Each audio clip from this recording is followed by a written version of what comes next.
नमस्कार दोस्तों, आप सभी का study for UPSC PCS channel में स्वागत है। इम्तिहान पब्लिकेशन का 9वां सेट है ये और 11 टोटल सेट हैं इस बुक में। मात्र 2 बचे हुए हैं, उसको हम लोग कंप्लीट कर लेंगे। और एग्ज़ाम डेट को लेकर बहुत ज़्यादा कन्फ्यूजन हो रही है लोगों में, भयभीत हो रहे हैं एक्चुअली में लोग, होना भी चाहिए। देखो, अगर मैं नहीं बताना चाहता हूँ, 2 कंडीशन है मेरे पास। मैं क्यों नहीं बोल रहा था, एक होती है मैं हताशा नहीं फैलाना चाह रहा था आप लोगों में, जो मुझे देखते हैं उनमें मैं कम से कम चाह रहा था कि 1 महीना ध्यानपूर्वक पढ़ें। लेकिन दूसरी चीज़ क्या है कि सच्चाई भी बतानी है ना।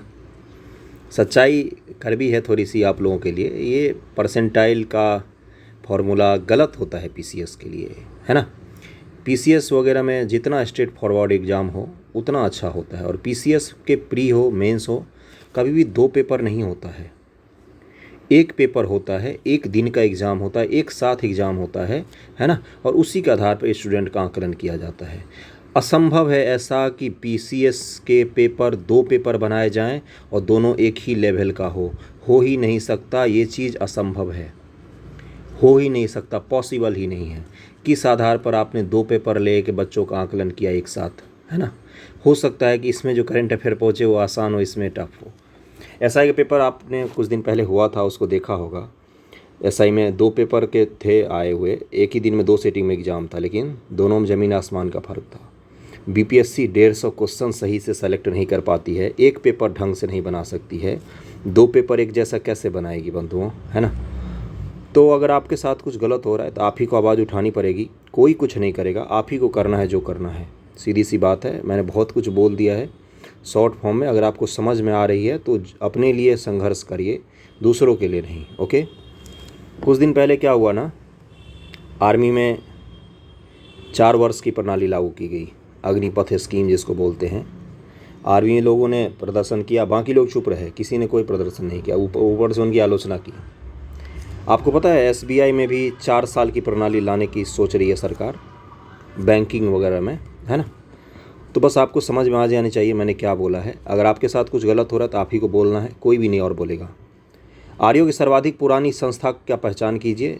140 क्वेश्चन होंगे इसमें सेट में, ध्यान लगा के सेट करो। जितने भी आपके मार्क्स आते हैं ओके, वो आपको बताना है अंत में, और ईमानदारी पूर्वक करना। पिछली बार मुझे पता चला कुछ लोगों ने कमेंट किया था कि स्टूडेंट झूठ बोलते हैं कमेंट सेक्शन में, है ना।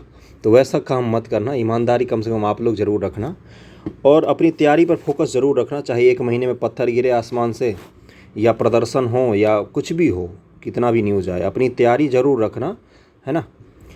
आर्यों की सबसे पुरानी संस्था का पहचान कीजिए। तो पहले का क्या आंसर था, विदत थी सबसे पुरानी संस्था। ओके। ऋग्वैदिक काल में स्त्री सभा एवं विदत में भाग लेती थी। समिति एक आम प्रतिनिधि सभा थी।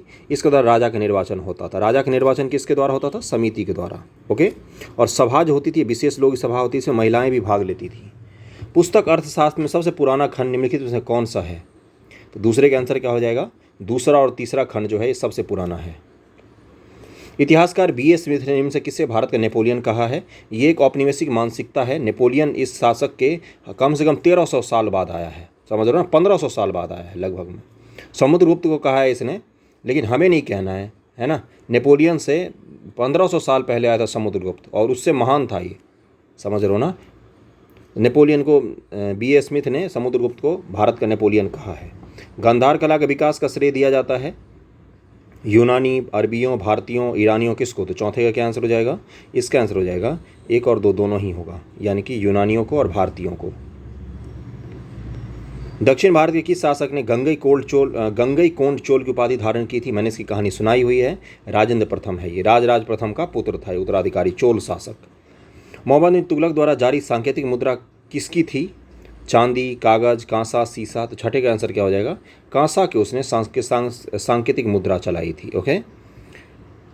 अगला है, किस मुगल शासक ने अनुवाद विभाग की स्थापना कर संस्कृत, अरबी और यूनानी ग्रंथों का अनुवाद फारसी में करवाया था। तो ये अकबर था। बहुत सारी किताब का अनुवाद करवाया गया था इस समय, महाभारत, गीता, रामायण, और इस समय बार बार बता चुका हूँ। शिवाजी का अष्टप्रधान में निम्न में कौन शामिल नहीं था, मंत्री सचिव, पंडितराव न्यायाधीश, पेशवा अमात्य, सुमंत सेनापति। तो 8 का आंसर क्या हो जाएगा, इसका आंसर हो जाएगा ई, यानी कि ये सारे ही सही हैं इसमें। ओके। मैं ऊपर से पढ़ देता हूँ एक बार। पेशवा अथवा मुख्य प्रधान होता था। संपूर्ण राज्य की शासन की देखभाल कौन करता था, पेशवा। अमात्य राज्य की आय और व्यय की देखभाल करता था। उसके बाद से सचिव है, राज्य के पत्रों की शैली ठीक करता था। सुमंत, ये विदेश मंत्री का ही काम करता था सुमंत। ओके, तो यहाँ पर ये सुमंत भी गलत हो गया, सुमंत हमारा गलत हो गया यहाँ पर। उसके बाद से सेनापति, सेना की भर्ती, संगठन, शिक्षा, शास्त्र एवं रसद की व्यवस्था के लिए। पंडित राव, राजा की तरफ से ब्राह्मणों को दान देता था, तो पंडित राव भी गलत हो गया। ओके, और न्यायाधीश, सैन्य झगड़ों का हिंदू कानून के आधार पर न्याय करता था। इसमें इस बुक में इसका आंसर गलत दिया हुआ है, इसका आंसर सी और डी होगा। इस बुक में लिख दिया कि सारे सुमेलित हैं, जबकि सही सुमेलित 2 इसमें से नहीं है। ओके, और अगर ध्यान से पढ़ें तो पेशवा के सामने अमात्य लिख दिया है, जबकि अमात्य तो अलग ही पद होता था।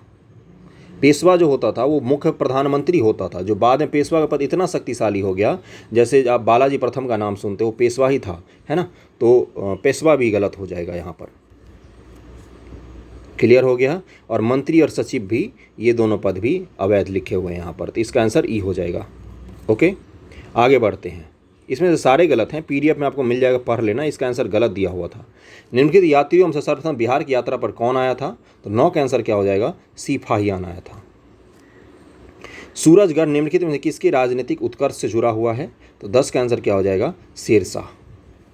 सूरजगढ़ में 1536 में शेरशाह ने एक निर्णायक युद्ध में नुहानी पठान सरदार और उसकी सहायता कर रही बंगाल की सेना को पराजित कर दिया था। आगे बढ़ें।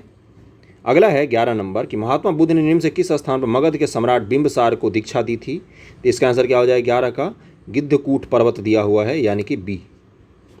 गिद्धकूट पर्वत किस जिले में है बिहार के, तो ये राजगीर जिले में है। आगे बढ़ें। निम्न से कौन विद्वान गुप्तकालीन नहीं थे, तो 12 का आंसर क्या हो जाएगा, इसका आंसर दिया हुआ है ई। यह मैं पढ़ देता हूँ कि विकल्प में दिए गए सभी विद्वान गुप्त काल से संबंधित हैं। कालिदास, बाराहमिहिर, आर्यभट्ट, ब्रह्मगुप्त, ये सारे के सारे गुप्त काल से संबंधित है। और चंद्रगुप्त द्वितीय, जिसको विक्रमादित्य कहा जाता है, चंद्रगुप्त द्वितीय जो शासक था, उसी के समय में ये सारे विद्वान थे। किस वर्ष बिहार के लिए लगान परिषद का गठन ईस्ट इंडिया कंपनी ने किया था, तो 13 का आंसर दिया हुआ है इस बुक में, 1770 ईस्वी में।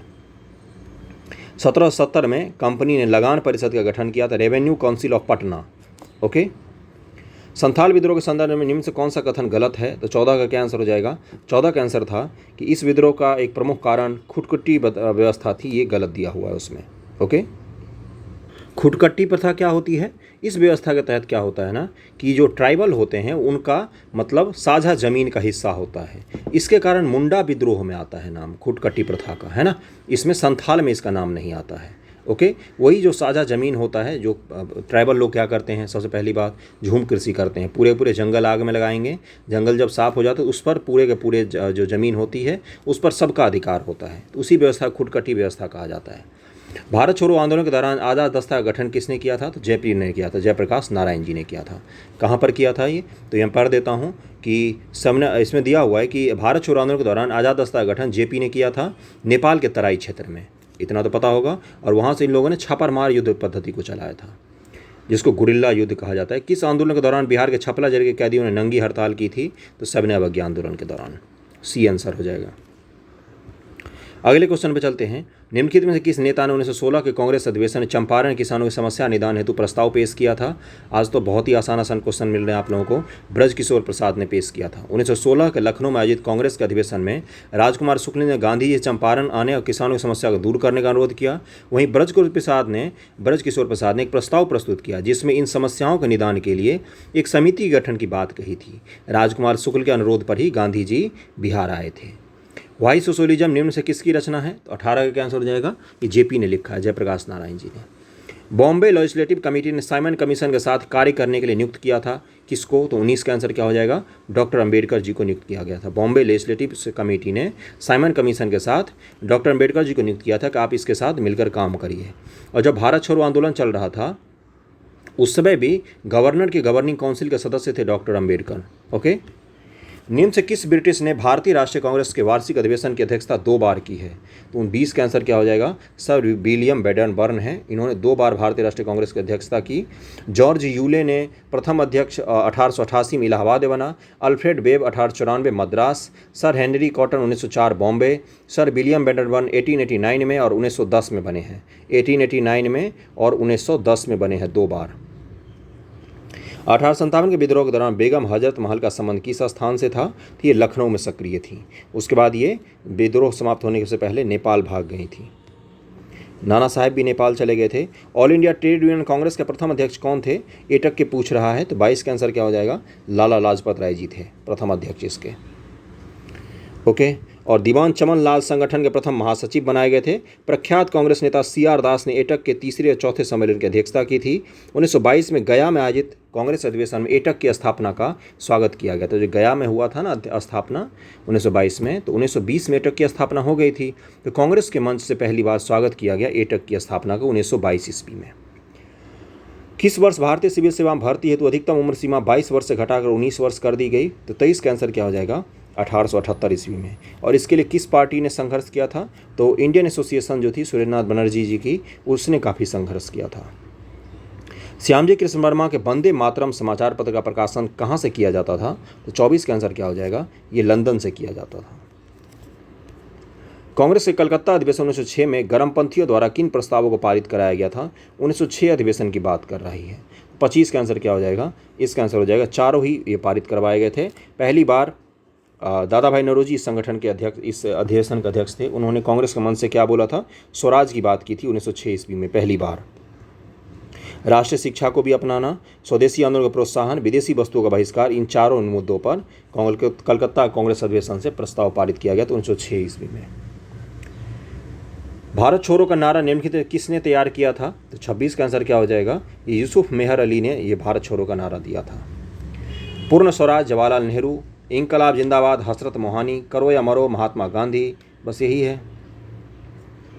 सती प्रथा निषेध अधिनियम ब्रिटिश भारत में किस गवर्नर जनरल के समय पारित किया गया? 27 का आंसर हो जाएगा विलियम बेंटिक। सती प्रथा निषेध कब आया है? 1829 ईस्वी में, 1829 है बंधुओं। और शारदा कानून 1930 ईस्वी में। शारदा कानून भी महिलाओं से संबंधित है सारे के सारे।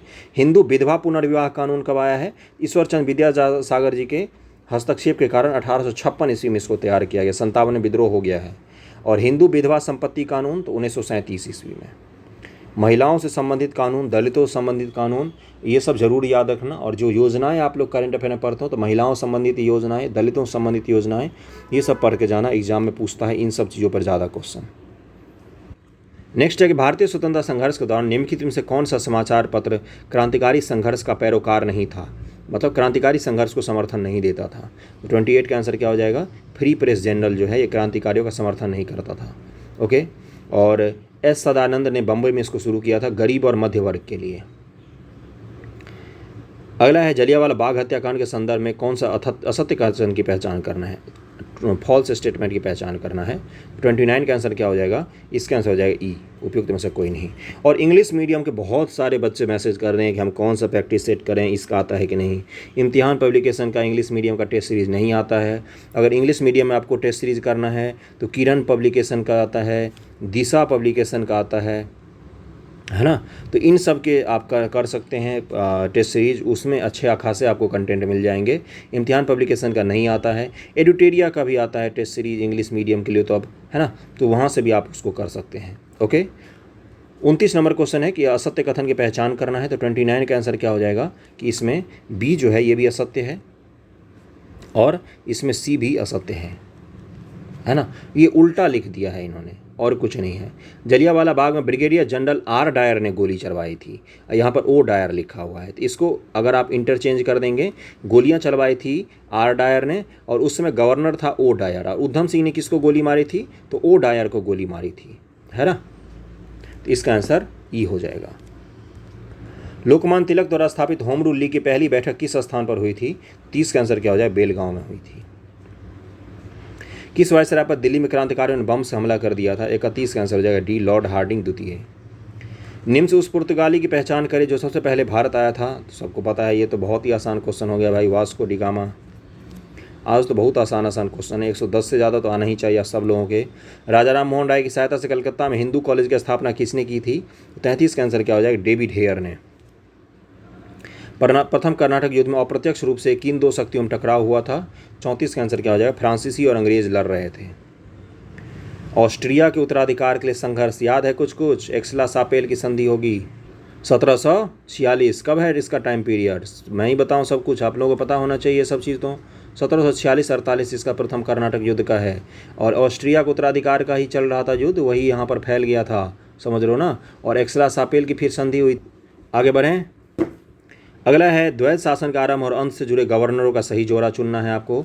इसका आंसर क्या हो जाएगा? इसका रॉबर्ट क्लाइव और वॉरेन हेस्टिंग्स है सही जोड़ा। रॉबर्ट क्लाइव ने शुरू किया, वॉरेन हेस्टिंग्स ने खत्म किया। निम्न से किस देश की सीमा काला सागर के साथ नहीं लगती है? तो 36 का आंसर क्या हो जाएगा?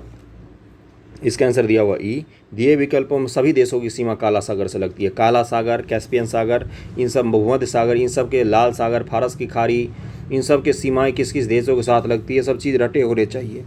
और काला सागर तो इस बार इतना इंपॉर्टेंट है क्योंकि रूस यूक्रेन जो युद्ध चल रहा है इसके कारण बहुत इंपॉर्टेंट है। ओके।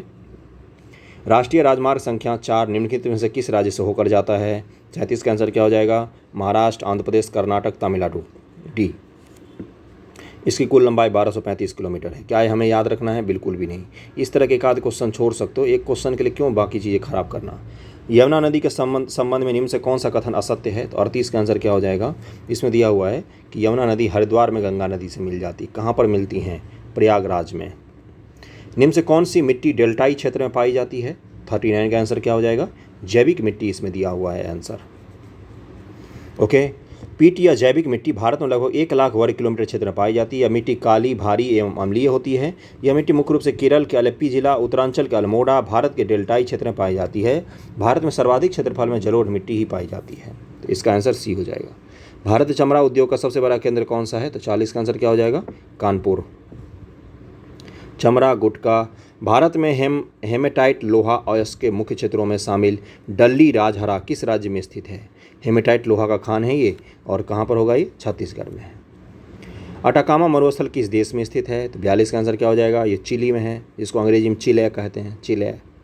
चिली की राजधानी कहाँ है ये आपको मुझे बताना है। केंद्रीय शुष्क बागवानी संस्थान स्थित है कहाँ पर? शुष्क बागवानी कहाँ पर होगा ये? 43 का आंसर क्या हो जाएगा? बीकानेर में, राजस्थान।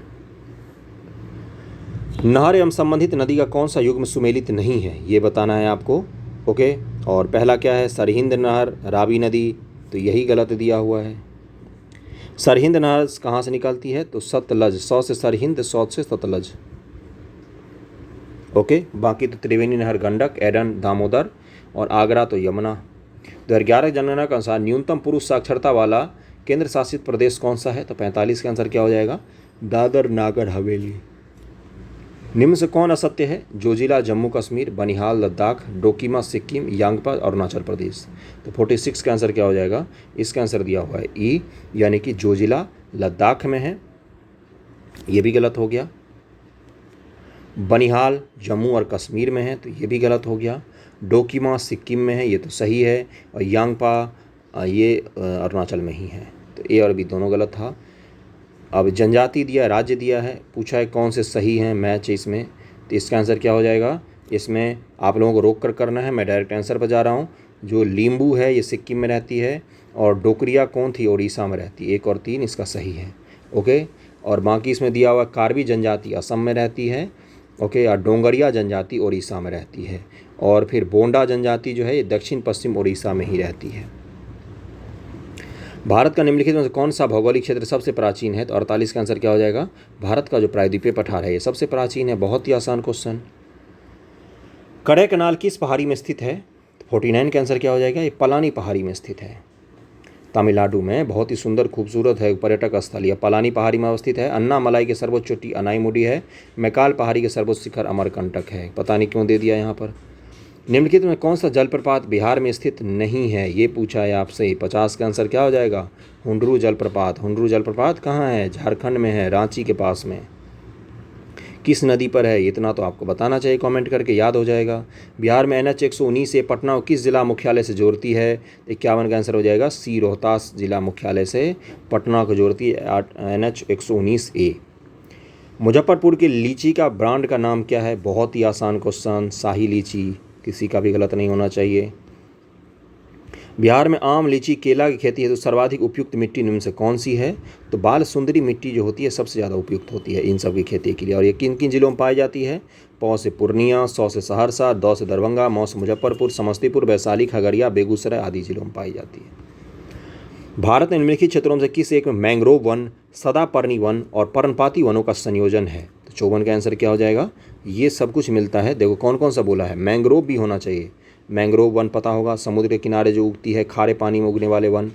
सदापर्णी यानी कि सदाबहार भी है, विषुवतीय वाले भी, और पर्णपाती भी है, तो ये अंडमान निकोबार में ही संभव है। निम्नलिखित में से किस देश में विक्टोरिया झील का विस्तार नहीं है? तो 55 का आंसर क्या हो जाएगा? इसका आंसर हो जाएगा इथियोपिया में नहीं है, बाकी विक्टोरिया झील इन तीनों देश में फैला हुआ है। देखना अफ्रीका के बीच में है जहाँ से नील नदी निकलती है।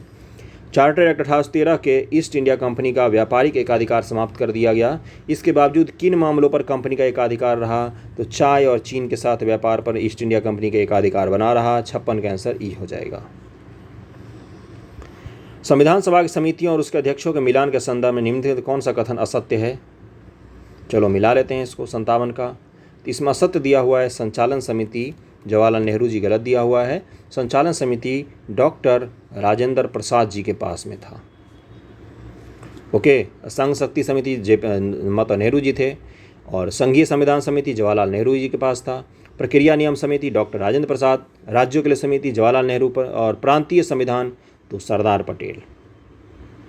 राज्य सरकार का सर्वोच्च विधिक सलाहकार निम्नलिखित में से कौन होता है? तो महाधिवक्ता होता है। बहुत आसान क्वेश्चन। प्रतिषेध रिट किसके खिलाफ जारी किया जाता है? तो 59 का आंसर क्या हो जाएगा? इसका आंसर दिया हुआ है ई। प्रतिषेध संबंधी रिट सिर्फ न्यायिक एवं अर्ध न्यायिक प्राधिकरणों के विरुद्ध ही जारी किया जाता है। तो अर्ध न्यायिक और न्यायिक, इसका आंसर ई हो जाएगा। आगे बढ़ते हैं। संघ लोक सेवा आयोग के अध्यक्ष तथा सदस्य सेवानिवृत्ति के बाद निम्न से कौन सा कार्य करते हैं? 60 का आंसर क्या हो जाएगा? इसका आंसर दिया हुआ है ई, यानी कि संघ लोक सेवा आयोग के अध्यक्ष या सदस्य कार्यकाल के बाद पुनः राज्य या केंद्र सरकार के अधीन कार्य नहीं कर सकते हैं, किसी भी चीज़ पर वो नियुक्त नहीं हो सकते हैं। साथ ही वो राज्य लोक सेवा आयोग या संघ लोक सेवा आयोग में किसी भी परिस्थिति में नहीं नियुक्त हो सकते हैं। इसमें एक चीज़ दिया है, अगर इनके रिटायर नहीं हुए हैं तो इनको यूपीएससी में लगाया जा सकता है ना। जैसे स्टेट पीसीएस का कोई अधिकारी है, वहाँ से उनको यूपीएससी में लाया जा सकता है। समझ लो, रिटायर होने के बाद उनको किसी भी पद पर नियुक्त नहीं किया जा सकता है। हाँ, रिटायर होने के बाद बहुत सारे लोगों ने दिल्ली में कोचिंग खोल ली, आपको पता होना चाहिए, इंटरव्यू वगैरह की तैयारी करवाते हैं, बीपीएससी वगैरह के चेयरमैन रह चुके हैं पहले के, वो सब पता है आप लोगों को। भारत के संविधान में शामिल निम्न प्रावधानों में आयरलैंड के संविधान से ग्रहण नहीं किया गया है। तो 61 का आंसर क्या हो जाएगा? संसदीय विशेषाधिकार जो है ये हमने आयरलैंड के संविधान से नहीं लिया है। ओके, इसमें जो दिया हुआ है कि संसदीय विशेषाधिकार हमने ऑस्ट्रेलिया के संविधान से लिया है, बाकी तो सब कुछ हमने आयरलैंड के संविधान से ये सब चीज़ें लिया हुआ है। निम्नलिखित में कौन सा अनुच्छेद राष्ट्रीय आपातकाल या मूल अधिकार के निलंबन से संबंधित है? तो 62 का आंसर क्या हो जाएगा? इसका आंसर हो जाएगा ई। अनुच्छेद 358 जो है ये भी है मूल अधिकार का निलंबन। 19 के अंतर्गत जो मूल अधिकारों का निबंधन होता है, जबकि आर्टिकल 359 अन्य मूल अधिकारों के निलंबन से संबंधित है, तो ये दो तो हो ही जाएंगे। ओके, 20-21 में जो दिया हुआ है ना, उस मूल अधिकार का भी अगर निलंबन करना है आपातकाल में राष्ट्रपति जी को द्वारा करना है तो आर्टिकल 359 लगेगा, और 19 आर्टिकल जो है अगर उसको निलंबित करना है तो आर्टिकल 358 लगेगा। किस संविधान संशोधन में कहा गया कि राष्ट्रपति व प्रधानमंत्री के नेतृत्व वाली मंत्रिपरिषद की सलाह बाध्यकारी होगी? तो आपको पता है किसमें कहा गया था? 63 का आंसर क्या होगा? गेस करो आंसर कोई। तो 42वां में कहा गया था, जब आपातकाल लगाया गया था देश में। इंदिरा गांधी जी ने बोला था कि रूल तो रूल होता है, रूल तो मैं ही करूँगी। याद रहेगा, इसलिए मैं इसी तरह की चीज़ें बोलता हूँ। निम्नलिखित में 12वीं अनुसूची में नगर पालिका के कार्य क्षेत्र के साथ विषय वस्तु शामिल नहीं है, कौन सा? तो 64 का आंसर क्या हो जाएगा? नगरों को सुरक्षा प्रदान करना ये नगर पालिका का दायित्व तो नहीं होता है। भारत में निर्वाचन आयोग की स्थापना कब की गई? तो 65 का आंसर क्या हो जाएगा? 25 जनवरी 1950 ईस्वी को। आगे बढ़ें। बिहार के राजनीतिक दल और संस्थापकों का कौन सा युग्म सुमेलित नहीं है? चलो देख लेते हैं आज आप लोगों को राजनीति का कितना ज्ञान है। इसमें दिया हुआ है कि जाप, इसका संस्थापक आनंद मोहन, ये गलत है। बाकी राजद तो लालू जी हैं, हम जीतन राम मांझी, वीआईपी मुकेश सहनी। ये जाप कौन सी पार्टी है? मैं आज पहली बार सुन रहा हूँ। है ना। और जन अधिकार पार्टी है ये, राकेश रंजन उर्फ पप्पू यादव जी ने। अच्छा, पप्पू यादव जी की पार्टी है, तब मैं समझ जाता, यहाँ पर ये गलत दिया। फुल फॉर्म भी देता तो मैं समझ जाता, जाप है ना, जन अधिकार पार्टी। ओके, पप्पू यादव जी ने इसका स्थापना किया। राजेश रंजन उर्फ पप्पू यादव, उनका दूसरा नाम राजेश रंजन है। बताओ कितना सुंदर नाम है उनका। बिहार सरकार कितनी औसत आबादी को ग्राम पंचायत की स्थापना का आधार मानती है? तो 67 का आंसर क्या हो जाएगा? सी, 7,000 आबादी को। बिहार में लोकसभा कितनी सीटें अनुसूचित जाति के लिए आरक्षित हैं? तो 68 का आंसर क्या हो जाएगा? ये 6 सीटें हैं लोकसभा की। ओके, बिहार में 40 हैं, जिनमें 6 सासाराम, गोपालगंज, गया, हाजीपुर, समस्तीपुर और जमुई। कौन कौन सा बोला मैंने? रिपीट करता हूँ, नोट कर लेना। सासाराम, गोपालगंज, गया, हाजीपुर, समस्तीपुर और जमुई, ये SC वर्ग के लिए, अनुसूचित जाति के लिए आरक्षित हैं लोकसभा में 6 सीटें। जाकिर हुसैन, शंकर दयाल शर्मा, KR नारायण और रामनाथ कोविंद कौन बिहार के राज्यपाल थे जो बाद में राष्ट्रपति हुए हैं? तो 69 का आंसर क्या हो जाएगा? जाकिर हुसैन जी रहे हैं और रामनाथ कोविंद जी, ये 2 लोग रहे हैं बिहार के राज्यपाल और दोनों राष्ट्रपति बने हैं। जयप्रकाश नारायण की संपूर्ण क्रांति का मुख्य उद्देश्य क्या था? 70 का आंसर क्या हो जाएगा? सच्चे लोकतंत्र की स्थापना करना। भारत की आर्थिक समीक्षा 21-22 का मूल विषय क्या था? 21-22 ईस्वी का। तो 71 का आंसर क्या हो जाएगा? त्वरित दृष्टिकोण। इसका आंसर सी हो जाएगा, यही था थीम। केंद्रीय बजट 22-23 में राजकोषीय घाटा GDP का कितना प्रतिशत अनुमानित है? केंद्रीय बजट की बात कर रहा है, ध्यान से करना थोड़ा सा। इसका आंसर हो जाएगा 6.4%, आपको पता होना चाहिए। प्रधानमंत्री जन आरोग्य योजना आयुष्मान भारत को किस वर्ष शुरू किया गया था? तो इसका आंसर हो जाएगा 2018 में। भारत में महलवारी व्यवस्था लागू किया गया कब? किसके द्वारा? सॉरी, हॉल्ट मैकेंजी के द्वारा, है ना।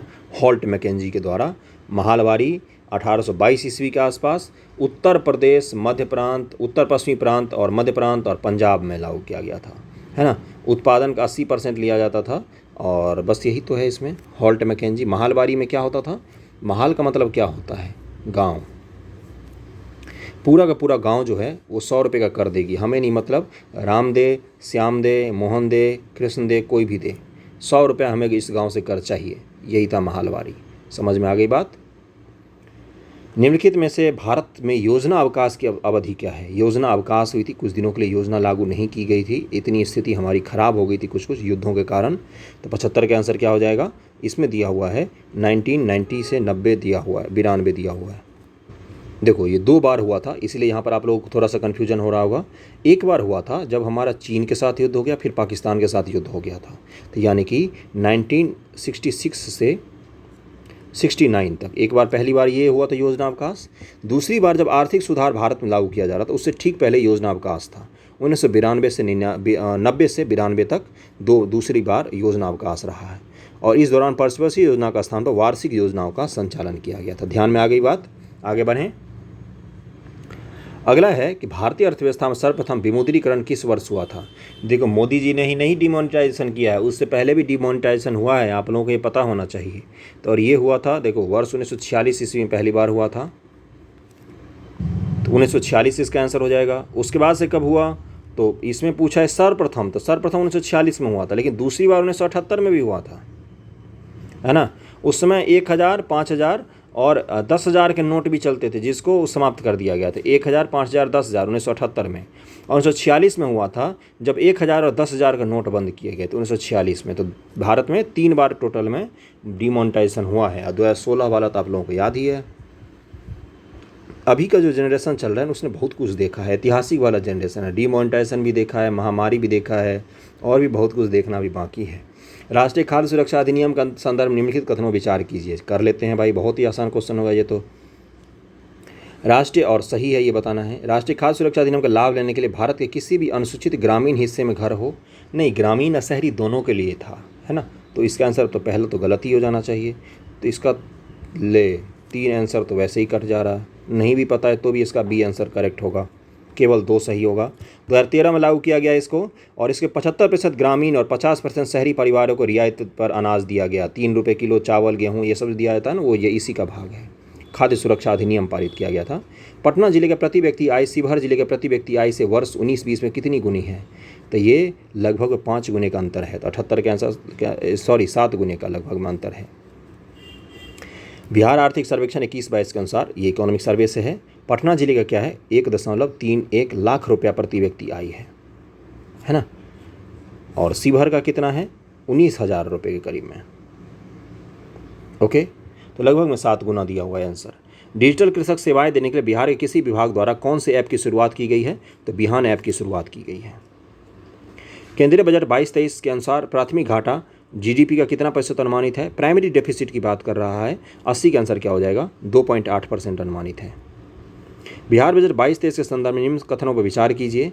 यह बजट 6 सूत्रों पर आधारित है। यह बिहार बजट शिक्षा विभाग में सबसे अधिक बजट का प्रावधान किया गया। ये दूसरा तो बिल्कुल गारंटेड सही हो गया।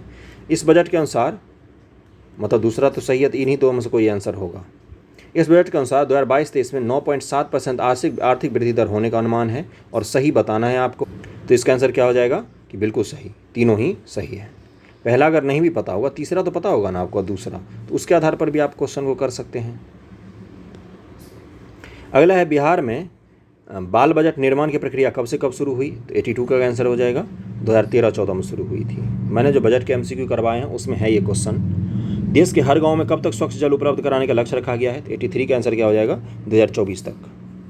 देश में पहली किसान रेल सेवा का शुभारंभ कब हुआ, 84 का आंसर क्या हो जाएगा, 7 अगस्त 2021 ईस्वी को। और कहाँ से कहाँ तक चलाई गई थी, देवलाली से बिहार का दानापुर। भारतीय रिजर्व बैंक द्वारा बैंक दर में वृद्धि के फलस्वरूप क्या होता है, बैंक दर में, बैंक रेट में वृद्धि हो रही है, बाजार की तरलता घट जाएगी, बाजार की तरलता बढ़ जाएगी। तो 85 का आंसर क्या हो जाएगा, तरलता घट जाएगी। तरलता का मतलब होता है बाजार में कैश की कमी हो जाएगी। इससे क्या होगा, मुद्रास्फीति कम हो जाएगी। समझ रहे हो ना, ये सब हम लोग पढ़ेंगे मौद्रिक नीति में। निम्नलिखित संरक्षण संबंधी घटनाओं को आरोही क्रम में सजाइए, इनके हिसाब से, जब इनको पारित किया गया उस हिसाब से। तो जैव विविधता अधिनियम कब आया है, यह है 2002 में। टाइगर प्रोजेक्ट कब शुरू हुआ था, 1973 में।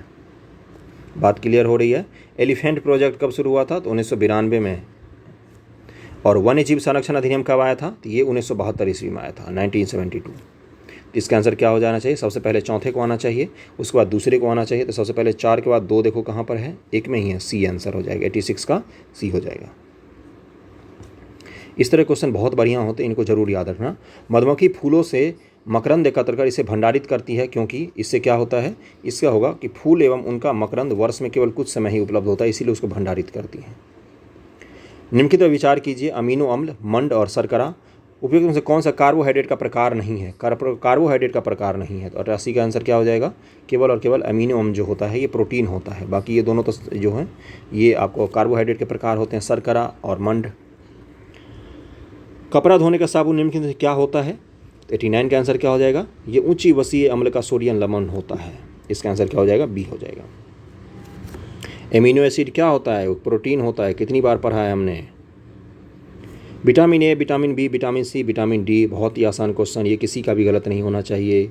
ओके, तो इसका आंसर क्या हो जाएगा, इसका आंसर होना चाहिए विटामिन ए की कमी से क्या होता है, रक्तहीनता, क्या बोलते हैं, दृष्टिहीनता।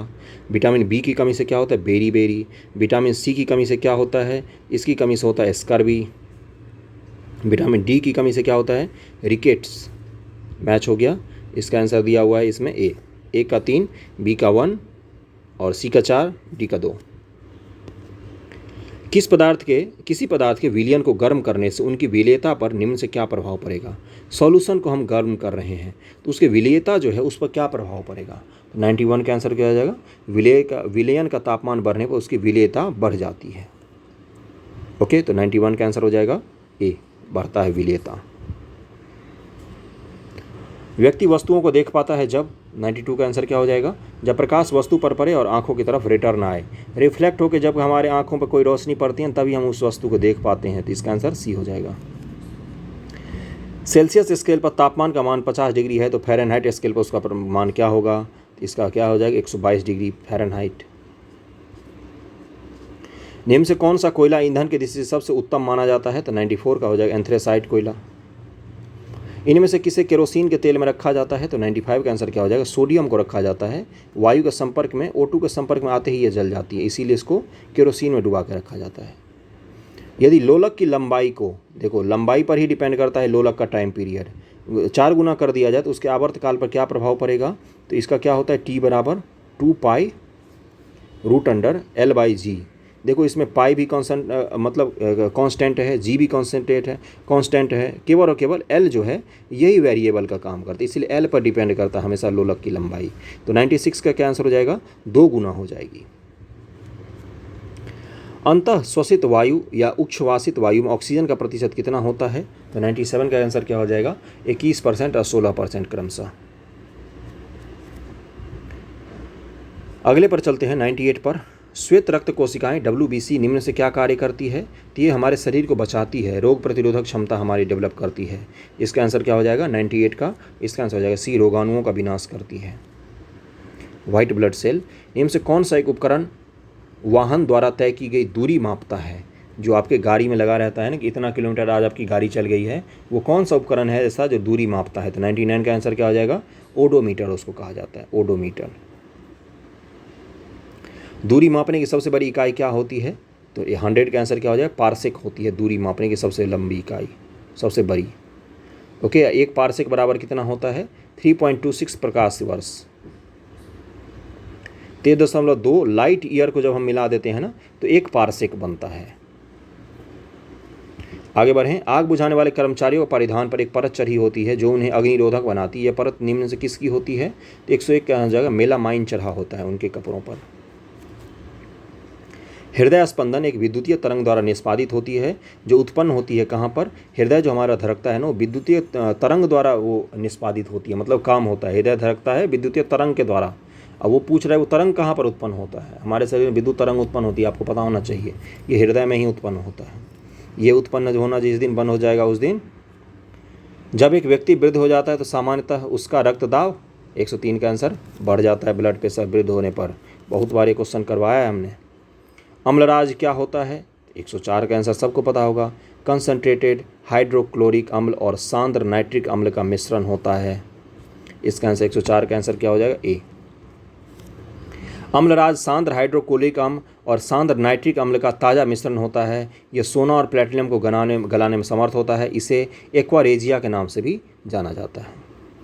निम्न में कौन सरलतम एरोमेट्रिक हाइड्रोकार्बन का उदाहरण है, 105 का आंसर क्या हो जाएगा, बेंजीन।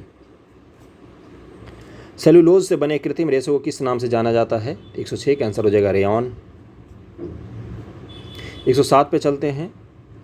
कोशिका में उपस्थित प्लाज्मा झिल्ली निम्न से किससे निर्मित होती है, 107 का आंसर क्या हो जाएगा, इसमें दिया हुआ है ई, यानी कि प्लाज्मा झिल्ली लचीली होती है, लिपिड और प्रोटीन जैसे कार्बनिक अणुओं से मिलकर बनती है। तो प्रोटीन भी हो जाएगा और लिपिड भी हो जाएगा, इसका आंसर ई हो जाएगा। 108 नंबर पर चलते हैं। लाइजोजोम से संबंधित क्वेश्चन है। लाइजोजोम के संदर्भ में कथनों पर विचार कीजिए। यह कोशिका के एक अपशिष्ट निपटान तंत्र है, सही है ये तो। इसमें बहुत शक्तिशाली पाचक एंजाइम होते हैं, बिल्कुल सही है, ये खुद को भी पचा जाती है।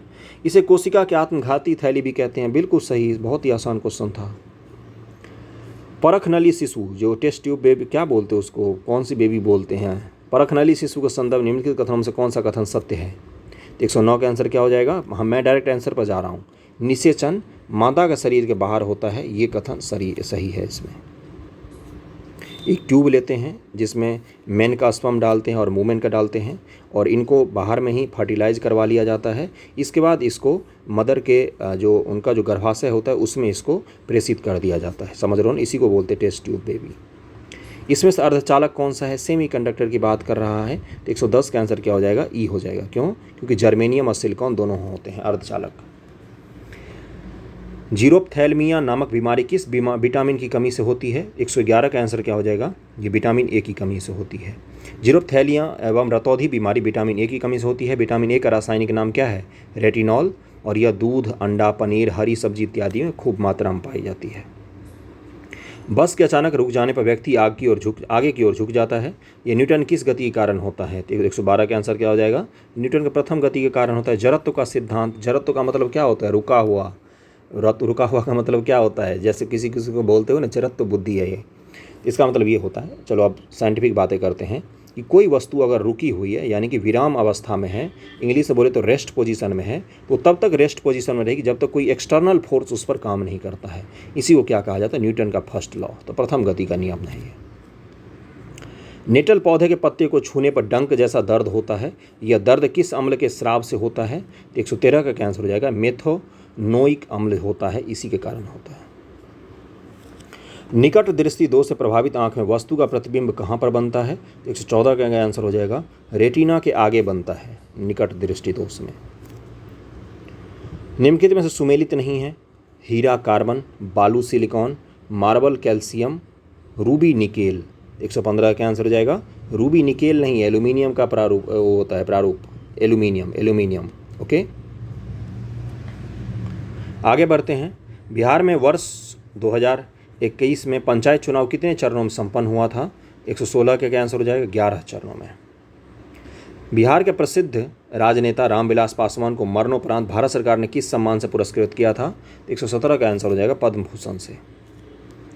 बिहार नगर क्षेत्र के अध्यक्ष और उपाध्यक्ष मेयर पद का लिए अब चुनाव कैसे होगा? तो 118 का आंसर हो जाएगा जनता द्वारा प्रत्यक्ष रूप से। आसान क्वेश्चन है, गलत नहीं होने चाहिए आपके। बिहार में पहली बार किस जिले से इथेनॉल उत्पादन शुरू किया गया है? 119 का आंसर हो जाएगा पूर्णिया जिले से। इथेनॉल संयंत्र से उत्पादन प्रारंभ हो गया पूर्णिया जिले में। इसका उद्घाटन हमारे मुख्यमंत्री नीतीश कुमार जी ने किया था, तब के मुख्यमंत्री, अभी के मुख्यमंत्री भी वही हैं। यह देश का पहला इथेनॉल उत्पादन संयंत्र है और बिहार इथेनॉल पॉलिसी 2021 बनाने वाला देश का पहला राज्य था। Eastern India biofuel private limited द्वारा स्थापित इस संयंत्र से 65,000 लीटर इथेनॉल का उत्पादन प्रतिदिन किया जाएगा और इसको पेट्रोल में मिलाकर हम लोग यूज कर लेंगे। हाल ही में भारत नेपाल के मध्य ट्रेन सेवा की शुरुआत की गई है। यह ट्रेन भारत के नेपाल के किन स्टेशन से चलेगी? तो मधुबनी का जो जयनगर है ना, वहाँ से इसको चलाया जाएगा। तो 120 का आंसर क्या हो जाएगा? बिहार के जयनगर से नेपाल के कुर्था तक चलाया जाएगा। जयनगर मेरा सेंटर गया था 10वीं का। BBC द्वारा वर्ष 2021 के लिए सर्वश्रेष्ठ भारतीय महिला खिलाड़ी के रूप में निम्नलिखित किसका चयन किया गया है? 121 का आंसर क्या हो जाएगा? मीराबाई चानू का। भारोत्तोलन में अब तो उनको स्वर्ण मिला है। गणित के क्षेत्र में प्रतिष्ठित एबल पुरस्कार 2022 किसको दिया गया है? तो डेनियल पार्नेल सुलीवान को दिया गया है।